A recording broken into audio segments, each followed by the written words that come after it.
Hey, welcome to another episode of Off the Fence. Why do you laugh every time I say it? Well, one, because I was just trying to fix my hair, and then all of a sudden we're ready, and I'm like, I should pull it up. And so I'm just giggling at the thoughts that I'm having. Your hair looks fantastic. Hey, today we're going to talk, if you want a title of this, if you want to I need a title. Okay. Tell me what we're talking about. Toxic productivity. Being productive in a toxic way. I read an article that I thought worded things, gave me some language that I was thinking, I think I struggle with that, and I think a lot of us do. There's this pressure to be super productive, and nowadays you can go find a list of here's how to be more productive at home, here's how to be more productive in your marriage, as a parent, as a boss, as a blah, blah, blah, blah, blah, blah. Here's how to be more productive. Yeah. And so I loved that this article said, well, here's, though, some symptoms, signs, a list of toxic productivity. So I wanted to literally go through the list with you, and I think maybe benefit those who are listening and watching and going, I think I might have some productivity, but it's the wrong productivity. I'll start off with a quote. If anyone wants to research this later, just for your own details, Carey Nieuwhof is the one who put this together. But here's his launching quote: "Toxic productivity is a trap. You think you're going to solve a problem, but by over applying productivity strategies." What? This is my life. He's like, it's like he only studied me. But by over applying productivity strategies, you end up making yourself more stressed, not less. And so I think this list will help all of us do a bit of an evaluation. Am I being productive in a way that I'm being unproductive? Okay. So let's just go right here. Here's the first one. Toxic productivity. You can't take a break. It's this idea, it starts with a thought like, I can't take a break. I can't afford to take a break. I don't have time to take a break. I can't take a break. That is sign number one that you have toxic productivity. It means you're spending all your waking hours working. By saying you can't take a break, you're saying, no, as long as I'm up, I have to be doing. Well, and it's so regimented and rigid that the rigidity of it is the problem comes that when life is very fluid. And so when you can't take a break, but life requires that things break, or there are snow days or whatever, that's just stress. Well, and it's a lie, because what every human, at least our bodies and minds know this, and he puts this in here, that if you don't take a break, you will break. Yes.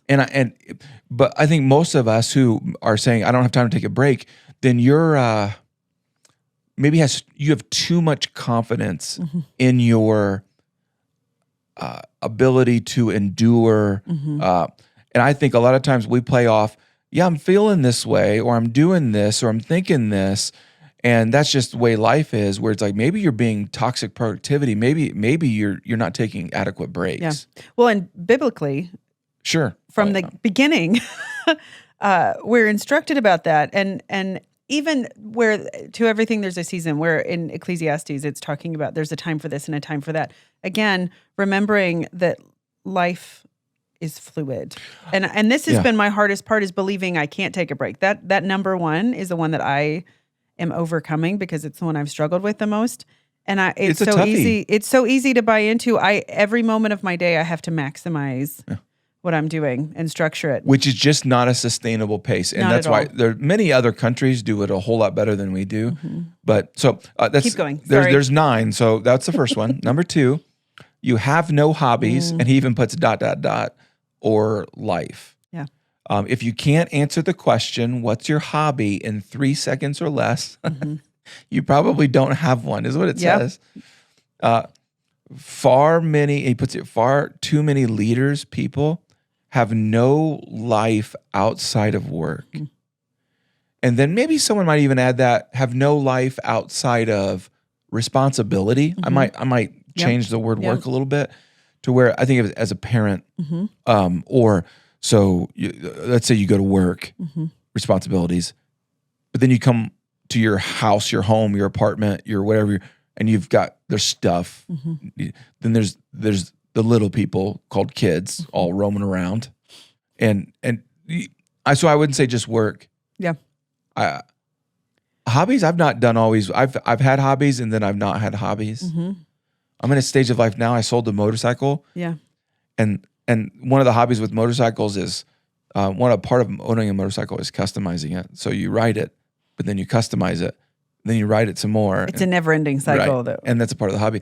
So I sold the motorcycle. So I feel like I kind of don't got a void. Have the hobby. And then sometimes I made stuff like tables and stuff for. Yeah, I got to do better with hobbies. I do think too, though, you have no hobbies or life. I think what I have found to be true for a lot of people is, well, just their work family is their family or their friendships, but those are often just surface level because again, it's amplifying this no turning back on anything but work, this productivity, yeah. And so it's actually those might be good relationships, but they're all centered around the productivity, sure. Which just keeps you spinning. Sure. Yeah. So just for people, don't overanalyze this. If you're right now going, oh no, I'm screwed. I don't have a hobby. I gotta go find a hobby. And then now you feel like you're being overly productive and trying to find a hobby. I think these are just symptoms. They just begin as we go through this. These are symptoms. If you can't take a break, if you have no hobbies, number 3, you work because you can, and you almost always can. And he puts in here mm-hmm. that you used to go to the office to do work. Now the office goes to you and with you everywhere that you go. And so we have a tendency, there used to be a day where when you left work, no mobile phone, mm-hmm. no access to email. You didn't have mm-hmm. access. Even if you had emails, you couldn't mm-hmm. access them. All that kind of stuff to where you left it. You might still think about it. Mm-hmm. You could bring spreadsheets home. There still could be like an emergency that you might get a phone call. But now work is literally sitting in your pocket or on the table next to you. And even if you're not engaged with it, you feel the weight of it for sure. Yeah. Or the guilt from not doing it every second. Yeah. And so many of us, we work because we can. Mm-hmm. And we do these bite-sized moments that we think, well, that's no big, I'm not at the office. Yeah. I'm not at the office. Yeah.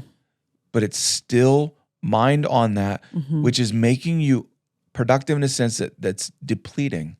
Because your brain is not at rest. Your mind is not at rest. You're not engaged face to face. You're not able to truly.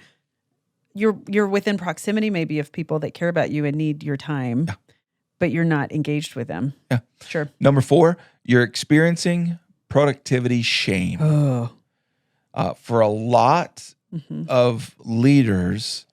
It's incredibly difficult to sit still.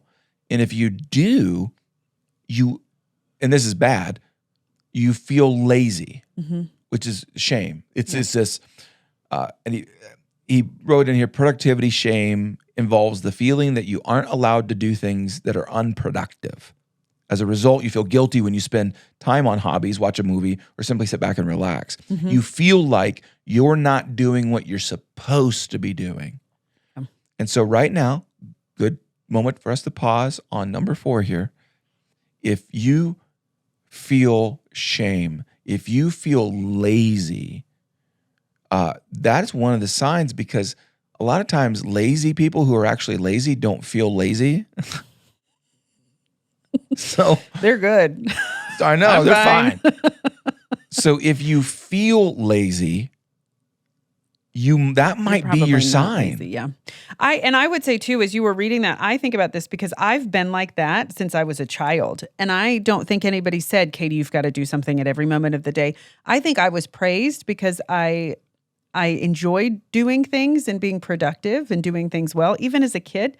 And I was praised for it. Hey, you did a great job, or that was really nice, or I appreciate the work you put into that. And so then I started turning that into a personality as opposed to just a part of who I was and what I did. And I think a lot of times that productivity shame comes from, we start buying into this lie that our value comes in what we're able to contribute and do. And instead of, no, this is just a part of what I can offer to the world. For sure. It becomes a part of something that now we need to assess our value. For sure. And that's one of the things I've been working through too, as a recovering. I try to do it with our staff, and this is on purpose, that when someone goes on vacation, I want to applaud that. Yeah. That when they take a break, I want to applaud that. When we have snow days, or there's like, it's not drive. I think one of the most difficult ones has been in our home, because you will have a burst of productivity in your mind, or I'll have moments. We'll have a burst of productivity, and we'll impose that one on each other, or we'll impose it on our kids. Yeah. And what I've learned is, sometimes I can think of moments where I've been outside, where it's a beautiful day outside, the kids are playing in the backyard, having a blast, and then all of a sudden, I just want things all put together. And I'm going to all of a sudden project onto them. We've got to be productive. We need to do this and that and this and that and this and that. Clean out the shed. Yeah. And so I've actually had to wait a minute. The world doesn't end if we aren't productive in this moment. Right. And that's actually really good. So, or you can go be productive. And you can let them play. Yeah. But I also want to model to them. For sure. I want them to know, I want my kids and I want you guys to have a memory in your mind of dad sitting watching TV. Yeah. Of dad reading a book. Play basketball. Yeah. Like what are my memories of my dad? Well, it was when he was coming and going, kind of. Yeah. I don't want that. All right. Number 5. We got to speed up here. Relief is always 3 months away. Yeah. And he calls it the blank calendar trap. Yep. Blank space in your calendar is a trap. Yeah. It looks like freedom, but it's jail disguised as liberty. 100%. Relief is always 3 months away. I used to do this. Where if we can just get to vacation, if we can just get to Christmas break, spring break is around the corner. I remember those days. Or hey, and sometimes it is. This week has been insanely busy for me. And in a team meeting, we were saying this is a really big week. So next week, how are we going to adapt? Yeah. How are we going to rest a little bit more next week? Because this week was wild. Instead of going, we got to pedal to the metal next week too. No. Like, how do we intentionally look ahead and see that? And I think some of it is we've had a busy season. Kids have had sports, which occupies a lot of time, a lot of free time, just a busy season of ministry. I think we have to be responsible for putting down anchors of rest, even if it's a drive in the hills, or we're all going to just sit at home one evening and not go anywhere. That's the antidote for the calendar thing, is creating rhythms within the busy seasons, not waiting until they're over, because then you put so much pressure. I remember we would go on vacation, and it was like a life or death situation. We'd fall into it. Yeah, we would not only fall into it, but then you stack up so many expectations for that vacation that if it didn't provide you that rest, then it was a failure instead of what a great time with family. But we do that to people too. Yep. And that's one of the most dangerous ones, I think, is relief is always 3 months away, because talk about projection. We're really requiring a lot from a thing or the people around us if we're needing that break. One of the, I've been a pastor of the same church for almost 15 years, right? And I get asked regularly because that is less common than it is more common. So what's been so influential for me has been like actually embracing some of those moments where I'm like, oh, I know what this is. This is downtime. And I need to embrace this rather than say, no, I've got downtime coming. It's in a few months. Yeah. And going, oh, wait a minute. No, this is just a day that I'm going to need. It's been a big deal. Number 6, your closest relationships are suffering. Woo. Here's what he put it. Eventually, you'll quit or retire from your job. You never retire from being a parent. Do you know why I think this is so dangerous? And we've talked about this because I've had to ask for forgiveness from you for this. I think it's so easy. The people we love the most, we see as extensions of ourselves. We treat them as though they're extensions. So I've got to work. They'll understand. They know it. They're with me. And so we end up kind of like just mentally even like throwing them on our backs and going and just assuming that they'll assume the best because it's what we're doing. But we treat the ones we love like extensions of ourselves instead of going, you're an individual human that needs things too. Like for me to not be so workaholic all the time. Yeah. I think that's really dangerous. It's one of the things to know if you have toxic productivity is like, how have you invested in some of your relationships and the close ones, not the distant ones, not the ones that actually help you be productive. Right. Like think about the close people, your inner circle, and maybe a way to get out of toxic productivity this week is to say, you know what I'm going to do? I'm going to go find some time, some opportunity to just be with some of the people that are really close to me, and we're just going to do that. And it's going to be whatever. It's going to, One of the ways, real quick, I know we could talk forever about this, but one of the things that you did from an early stage in our marriage and in our parenting was say, and I think it's growing up a pastor's kid, like our pursuit of productivity in ministry, like us doing things for ministry, we never wanted to blame it on ministry. We were making those choices to go to the office at a certain day or taking a Sabbath day of rest, but never projecting like, we got to go to church because this and that. No, like we're making the choice and we're setting our calendar and creating rhythms. So helping the kids not have an adversarial relationship with our job, and that's any job, not having an adversarial relationship like they're competing with our job for our attention and our time, but instead leading our lives in a way where they got to be part of the work and ministry and not just the, yep, see you later, I'm never home and I'm never looking at you in the eyes. And you did that. You took a stand for us as a family to say, we're not going to be adversaries because we're going to lead our lives in a way that won't require us to choose one over the other. I think when you establish things, it might be difficult at the beginning when you set expectations. I'm big on expectations, that it actually, even though it can feel very awkward and very, it can feel very stern at the beginning. I've learned that it's not. No. Now, some people are not accustomed to that. Sure. So it feels stern to them. But I'm trying to set the relationship up for long-term success. Yes. And that's often saying, hey, I know what I need. Yeah. And so I want to tell you what I need, not in a weird kind of needy, self-focused way. It's like, I know that I need some break time. I know that I don't want to live my life consumed by whatever I'm working on. Yeah. So, no. Number 7, welcome into the inner mind of David. Number 7, you're always trying to set new records. If you have toxic productivity, one of the symptoms could be whatever you achieved last time, you need to achieve What's more. Next? Yeah. Yep. What's next? And I'm competitive. Yeah. So you're always trying to set new records. He put in here, workaholism is the most rewarded addiction in America. If you drink too much, you get fired. If you work too much, you get a raise and a promotion. When we were talking about this a while ago, because in the late 70s and early 80s, there was this boom of essentially office work, the Wall Street mentality of work in the office, like not 9 to 5, work 6 to 11 or whatever. But it really amped up where the previous generation worked really hard and did a lot of things, but they rested by and large or better.